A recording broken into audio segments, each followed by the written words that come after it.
Coach, if we would, just, open up with an overall statement for about the past week. Yeah, we made critical mistakes in this game, right? The turnovers was the difference in the game, plain and simple. Not very happy about that, but that's something we can correct. We work on the turnover circuit almost every other day at practice. We need to probably make it every day now, but something we're worried about going into the first game is first live game contact. We talked about security all week, and never dreamed of having the 4 turnovers like that in the game, but that was the difference in the game. Thought defense played really well against a very talented offensive team. I mean, Tarleton's got a very high-powered offense, and our defense held up, did a phenomenal job. Second half was just outstanding by that group. Offensively, we had our moments. We did some really good things. Cliff had his most productive day as a starter. He was 70% completion for 245. Rushed for 77 yards, so he's very, very productive. But, some of the critical mistakes, we got to clean up a couple of penalties, and then the turnover was the biggest issue in the ball game. I'm sure this question will come up. Seems like it's everybody's question. But, at the end of the game there on that last drive, we had a chance to go there for the win, and we had a shot called in the end zone, and we had a false start, right? The receivers didn't get set there, and we had 10 seconds left in the game. And anytime there's a penalty under a minute, there's a 10-second runoff. Thank God we had one timeout left. If we didn't, the ball game would have been over, right? So we had to use that timeout, which now, we're still in field goal range. Tyler has made some really good kicks all camp. He's kicked beyond 45 many, many times and hit it. And you even saw there he had plenty of distance, just a little bit wide right. But, we thought at that time that gave us the best opportunity to take this game into overtime. Let's line up and kick it, because if we completed a pass and got tackled out of the end zone, game's over. If we had a sack, we're out of field goal range, game's over. Can't get another playoff. And if we had another penalty, by all means, the game's over. So it was very thought through and talked about in the heat of the moment, and I thought that was the right decision to make, and I'd do it that way 1,000 times again. Have no regrets in that. And I got a lot of trust in Tyler Larko, and I think he's going to have a phenomenal season for us. And we just pushed that one to the right a little bit, But I'll tell you what's very encouraging is, I thought the sidelines were great. I had defensive players cheering for the offensive guys, telling them, hey, we got your back, we trust you guys, and vice versa. I had offensive guys telling defensive guys, hey, we're about to go and score and get in this game, and they did that there in the second half. So I think the future's bright for us. I see a lot of positives in that group, and mainly from their attitudes after the game. There's a lot of us, players, coaches, that were hurting, but we had a great talk afterwards about, boy, the sky's the limit for this group. As long as we hang tight, clean up our mistakes. We just hung with a nationally ranked team. Don't care what anybody says about them. They were ranked, and they're a very, very good football team. So I thought, it's not the results we wanted, I know that, but at the same time, I feel like we went out there and we played a great second half, and if we can capitalize on that, we got a great thing going. Questions? You said you were going for the end zone when you had a timeout. Had you not had a timeout previous, would you have done the same thing then? If I had not had a timeout with the... Yeah, like 10 seconds, you had the dead ball, 10 seconds left. Well, if we didn't have if the clock was dead, yes, but if the clock was running, we'd had to kill it, which we work a lot, and then line up for the field goal if we had no timeouts, Coach, was there any thought process about calling the timeout earlier when Clifton got taken down with 28 seconds left to regroup? Because it seemed like they might have gotten to the line of scrimmage pretty quickly. No, we had 28 seconds. We had plenty of time. And you don't want to burn it right there. I mean, because if you'd have got, completed the ball and say you completed on the 3-yard line, you need that timeout to stop the clock and line up and kick the game time field goal at that time. So no, we wanted to take a shot at the end zone and then see where it's at, call that timeout with whatever it would have been, 4 seconds on the clock, and then kick it, or you score right there and game's over in our favor. The procedure penalties during the game and the too many men in the backfield, those are things you said you want to clean up. Yeah. But what do you attribute that to? Is there anything that was attributable? No, I mean, and we talked to the officials before the game. Hey, we're going to run a lot of unbalanced here. Meaning we either got a tackle over or we're going to have a receiver covering up a tight end. One of those calls, they completely did not see Jamal Levi in the slot. He was covering up the tight end. They said too many men in the backfield. The other one was on our tackle. They called too many in the backfield on our left tackle. He's 6'9", You know, he got tired, and he was actually on the line of scrimmage, but he was standing straight up, so he didn't really break the plane in their opinion. That's a, you know, I guess it's the right call, but that's something we can fix pretty easily. No, we just need the guys to kind of lock in on. We go unbalanced. Check with that official. Let him know, hey, I am off, or I am on. You know, first game mistakes right there. We got to clean up. We can't have that because there really wasn't that many penalties outside of some of those false starts or formations. Well, here's a classic Monday quarterback question, I guess. 100 degrees plus, right? I'm going off memory. Barbie didn't have a fumbling problem in the games that he played. All of a sudden, he gets two in a first half. Coupled with the fact that you want to play the hot hand and he was running strong and well. Hindsight, curious that maybe a lack of rotation in regards to Citizen or Ham prior to the fumbles was. No, I mean, you know, I'm not gonna penalize a kid on one fumble, right? I mean, yeah, I don't want that by no means, but we did make that change after the second one. You know, but that room right there is deep, and you saw we did play Citizen some, we did play Colby some. D'Lo kind of got hot there in the end, and we stayed in there with D'Lo. But that room right there, we're going to stay with the hot hand. You know, we're going to rotate some guys. We talked about that day having more series rotation possibility. But with that being said, if somebody's running strong and they're having a great series or so, we might stay with the hot hand. But you know, after the second one, we made the change right there, and I thought D'Lo finished the game pretty strong. Coach, just wanted to get your thoughts on the first touchdown that you had before the McAllister touchdown, where you got the penalty and then you ended up trying to kick the extra point. Just wanted to know your thought process on what the decision was to kick the extra point instead of go for two there. I know it still stays a two-possession game if you hit the field goal attempt. So You're talking about after McAllister score or the first touchdown? The first touchdown, the rushing touchdown. Yeah, the first touchdown. We had them schemed up for the 2 points, you know, but, one of our players blocked their guy, I guess, out of the back of the end zone. That's where the penalty came from. We did tell him to block him, but we didn't realize he would be able to drive him 15 yards out of the back of the end zone. So I wasn't even mad at the kid for it, basically. But, right there, 2-point conversion, we got the look we want. It was easy. You saw we converted on outside the penalty. But once you get it backed up, your chance of getting 2 points it goes down, right? So take the extra point right there and move on.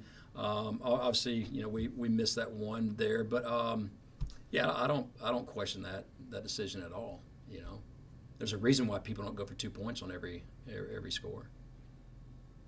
Are you getting you looked at the game tape? Are you getting a good gauge of the second half defense when Tarleton didn't have their starter? Because their reserve quarterback was extremely limited in regards to his ability to look downfield. How do you gauge your defense? I mean, look, we can only play against who's on the field, right? And nobody cared. We were playing 6 freshmen last year, right?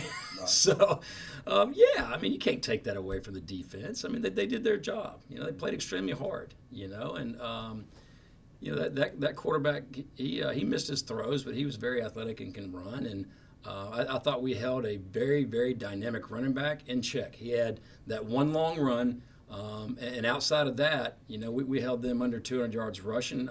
We'd love to have that less, but they ran the ball 43 times. We outgained them. We outgained them in the rushing game, in the passing game, knock the guys because hey, their quarterback's not the starter, I think is silly. I think defense went out there and did a great job, and I'm excited about them getting better with every game and every snap. And there's no doubt that side of the ball we're a lot better than we were a year ago. The 4 turnovers obviously killed your rhythm.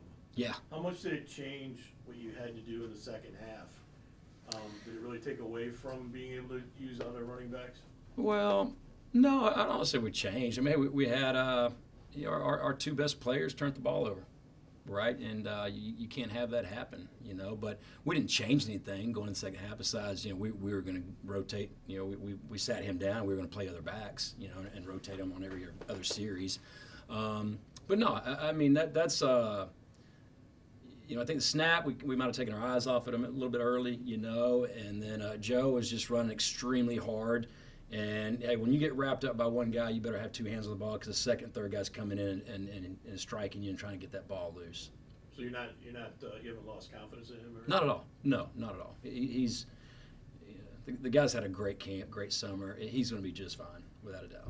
Talk about just the physical toughness and all that of this team in shape. I mean, it seemed like second half you kept getting stronger and stronger. Yeah, I think we were in great shape. You know, we talked about that all camp, that this game could come down to the team that's in the best shape. And, you know, I thought in the fourth quarter we were owning the line of scrimmage. You know, I thought the offensive line did a great job of pushing the piles, and obviously defense got off the field a lot, you know. So, you know, we definitely walked out of that game and talking to the ATs and everybody, we felt like we were in great shape. And that offensive line's a group we're going to have to lean on. You know, we know that. They got some experience, especially the interior guys. You know, getting Dylan back this week is a big plus. You know, our starting right guard for 3 years didn't play. I didn't really notice a big fall off, to be honest. I thought the offensive line did great in his absence, but getting him back, I'm really excited about getting him back this week. Last year you had a problem getting big plays. You scored 2 touchdowns on big plays. How much is that what you think you can do going forward, and how encouraging is that? Yeah, you know, still Cliff's been in our offense for really 4 weeks now. You know, he's going to get better with every practice and every game, and the game reps are very important. And I thought he played a really good game, but he would tell you that there's a handful of plays he'd like to have back. There's some checks here that we can do better with. But I'm excited about him. I'm excited about our offense. I think we've got some weapons. The least experienced group is probably that receiver group, right? But I thought they made some big plays. It's great to see Jamal Levi finally get out there and us be able to use him because he's a weapon.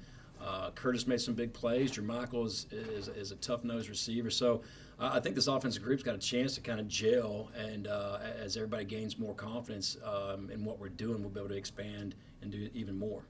Not to get you in trouble, but how much different does this game look, you think, if it was for week 4 and not week 1? I don't know. It's hard to say, right? It's hard to say. You know, obviously you'd love to start at home. Who doesn't want to start at home? But it's part of it. But I also thought that, you know, us being on the big stage like that was exciting. I thought the kids were excited about the moment. I thought we obviously didn't have a great first half, but I thought the way that we ended that game is very, very promising and exciting. And, you know, it is what it is. I don't make the schedule. We just play, you know. But you never know. It's hard to say.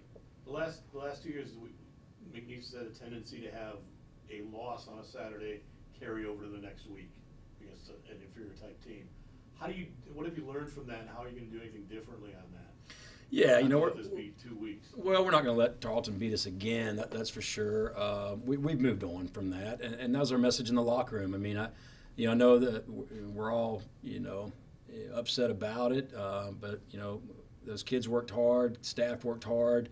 You got to turn the page quick, and you know, I saw a lot of positives that I didn't see a year ago, and I think these guys are hungry and they know their potential. We just didn't execute well enough to win that game against a great team, in my opinion, and we still had a chance at the end to tie it and get it into overtime. So yeah, we're excited. We've turned the page. It's on to Southern. You know, Southern's a little challenge to figure out because they hadn't played a game yet, and they got, you know, almost their entire defense is new, a new offensive coordinator, so that presents its own challenges. And they got some dynamic players themselves. You know, I know we'll talk about some of that later in the week, but you know, we're excited to be at home, and I wish it was Saturday night right now. You know, the fact that you're going to have 20,000 probably. Yeah. And the band will be here and all that. Kind of a chance to almost reestablish this team again. Given that could be first look? Could be. I mean, our guys will be excited just because we're home. We don't have a whole lot of home opportunities this year, so us to have a sellout crowd at home and get off to a quick start, I think the guys will be pretty excited about that. It'll be a lot of fun to be here. You were looking back. I mean, the game plan worked outside of the penalties and the turnovers. You like the way the game plan? I did. I thought the game plan was tight in all 3 phases. You know, special teams was good. You know, we had a couple of things up our sleeve that we didn't have to do. Or the timing didn't present itself. I thought defense had a good game plan, and I liked what we did offensively. There's a reason for some things that we did, but I thought it was great without, you know, some of the alignment issues and then the turnovers. I really liked what we did. that was the most offense we had, in over a year. And Cliff being 70% right there, that's extremely encouraging. And some of those receivers making big plays. Does it make it harder to get a running game going as far as consistent backs when he might be your best runner? No, I don't think so, and I don't think he's our best runner. And I'm not taking anything from him. It's just hard to account for that quarterback, right? I think our running backs are great. I really do. We're deep in that area, and we're going to need every single one of them before the season's over. But he gives people a challenge because he is a big physical guy, and he can put his head down and get some positive yards. And that's what we liked about him when we recruited him. He kind of eats up first downs, and even when he's back there in the pocket, throwing the ball, somebody breaks free, he's able to get 7 or 8 yards at times. So no, I don't think it's a challenge with him being a runner. I think it's a challenge for the defense that they better account for him. I know you haven't been with the team a lot since the game, but do you get the sense that they're looking forward to the next game and not? Yeah, I have been with them a lot. We had about a 7-hour bus ride back. We spent a lot of time together. You didn't get stuck in the bathroom or anything? No, not this year. We did not. But no, they're excited, and their attitudes were really good after the game. I mean, they were hurt, but at the same time, they heard me and they understand that, hey, Coach is right. We got a chance to win a lot of football games here. We just can't turn the ball over and expect to beat a good team. That can't happen. Had a couple here. Wanted to give Jim credit first because he said that there might have been some things outside of football going on with Citizen, but just wanted to ask you about, obviously had 3 touches, I think, just the thought process about utilizing him and what the plans are kind of for him in the future. Yeah, I mean, hey, all those backs are going to play. We're going to go with the hot hand, and yeah, there's some things we just don't need to talk about, But I love the kid. He's got a lot of potential to be a great player here, and I think he will be. But all those guys in that room are the same. I think all those guys have a lot of potential and are all dynamic in their own way. But I expect great things out of him. The second one is really a big difference first half to second half with Clifton and his ability, confidence throwing the ball, more accurate in the second half. What was the biggest thing that he did and you guys did with him in the locker room just to get him more confident and get away from obviously the interception that he had and just get a reset? Yeah, I think everybody was a little flustered there early on because of the turnovers. We knew we shot ourselves in the foot, and I think everybody kind of was a little, I don't know if rattle's the word, but maybe it is. They were focused on that a little bit rather than, hey, play the next play. Go out there and do your thing. And that's something we talked about at halftime is, hey, we've had a great camp. Let's go out there and play ball and have fun with it. We've already dug a hole. We might as well have some fun with this and go out there and compete. And I thought he did a great job of doing that. And everybody really in the second half going out there and playing some football and not thinking about, the mistakes we just made. Coach, do you agree sometimes that you can have turnovers and penalties are a part of the game, but it's when and where on the field? I mean, you can't have like the penalty, the procedure that late in the game is kind of a backbreaker. Oh, it's critical. And then the scoop and score, fumbling the ball deep in your territory gives them that field position. Sure. Is that fall into your? Yeah, I don't like any of them, right? But yeah, I mean, obviously there's critical moments. There's always about 3 or 4 critical plays that decide a game, and scoop and score. Giving up a defensive touchdown like that is backbreaking. That's for sure. And then, at the end of the game, yeah, when you got a shot at the end zone and you have a legal procedure, absolutely. That's you can't recover from that. But we'll be better in those areas. I think we were looking at today. There's a lot of guys they're playing together for the first time, but there's a lot of guys with a lot of ability out there. They just need to focus on their job and. I don't know. Start that game. I don't know if we were so amped up or what the deal is. There's no excuse for it. You just can't turn the ball over. Plain and simple. Is there any different approach? Coach Graves obviously going into his first year with Southern. Things are changing. Obviously, you got to coach in the last game of the season as the interim coach. Is there just a different process where you guys had to maybe look at some of the stuff that they did in that last game and not really take as much as what they did during the season to kind of prepare for? Well, their offense coordinator is coming over from Prairie View, so we're obviously watching a lot of Prairie View's film. Special teams. He was their special teams guy a year ago, but now he's got a special teams guy that came from I think Texas Southern. So you got to go back and look at some of that stuff. And then their defense coordinator's been there.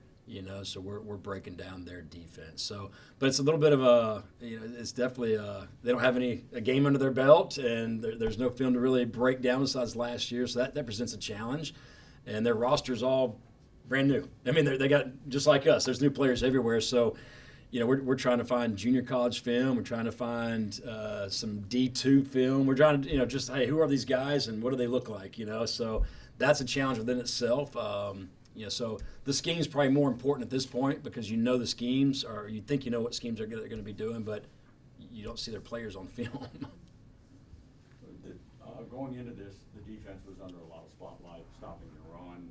You mentioned it earlier about the effort. Can you kind of capsulize the defense, in particular, against the run? And you mentioned about Britton being a great talent and then him ripping off a couple of long ones. Overall, coming out of this game. Yeah, I tell you why that kid's so good because he's so patient in their scheme, and he sits there in the hole, jumps to another hole, jump cuts to another hole. So you watch it, you saw our linebackers kind of back and forth, and a couple of times on his explosive runs, we were in that gap, but maybe jumped out because he got into another gap, and then he comes back at it. But honestly, I really was pretty pleased at how we held our ground on the defensive line. I thought Tristan and Micah had a really good ball game. Micah was obviously a little bit more productive, but I thought those guys flew all over the field, and I'm excited about them. I think our secondary was in good position all night. I think those guys were put in some tough situations, especially in that first half. And on sudden change, any sudden change backed up like that, it's a win for us defensively if we hold them to a field goal or less. And they won all the sudden changes. So, I'm very pleased about that group, and I think that it's vastly improved from a year ago. Now, it's still early, right? But that's not like we were going against a team that doesn't know how to run the ball and create explosive plays. They're pretty good at it. You didn't get a turnover, but you had a chance at a pick six. Ah. Those are plays you Gotta have make. to make. Yeah, you got to make. I mean, it's at some point those plays are going to start going our way, right? You got to make them, But that was real close right there. But at the same time, too, you saw they were being extremely careful, especially in that second half. And they did their job. They didn't turn the ball over. And y'all have heard me say this, hey, you win the turnover battle, you win the game most of the time, So that'll be something we continue to talk about as a program. Wanted to get your thoughts on kind of in the middle portion of the game. Micah kind of took a chop block in the middle of it. I just wanted to get your thoughts on, I know you guys want to get that out of the game kind of, and that was a situation where it could have been worse than I obviously ended up. Wanted to get your thoughts on that. It could have been. Hey, I'd like to think there's nothing ill intent there, But you got a guy that's been engaged, and somebody else comes from the side and goes low, and that's how people get hurt. I actually didn't see it in the game. I saw it on film, obviously, but pretty scary moment. Yeah, Micah thought he was hurt right there, but I felt a lot better after he walked up. Yeah, stood up and started walking on his own. But it's part of the game. It happens here or there. Obviously, it's illegal, but I don't think there was any ill intent there by any means. Would you like to see it kind of used like a targeting almost? Or? That'd be good. Take somebody out of the game, for that. That'd be awesome. But that's a great question, Jim. I don't know why they haven't made that decision already. To be honest, Anything else? All right, Coach. Perfect. Appreciate it. Yep. Thank you.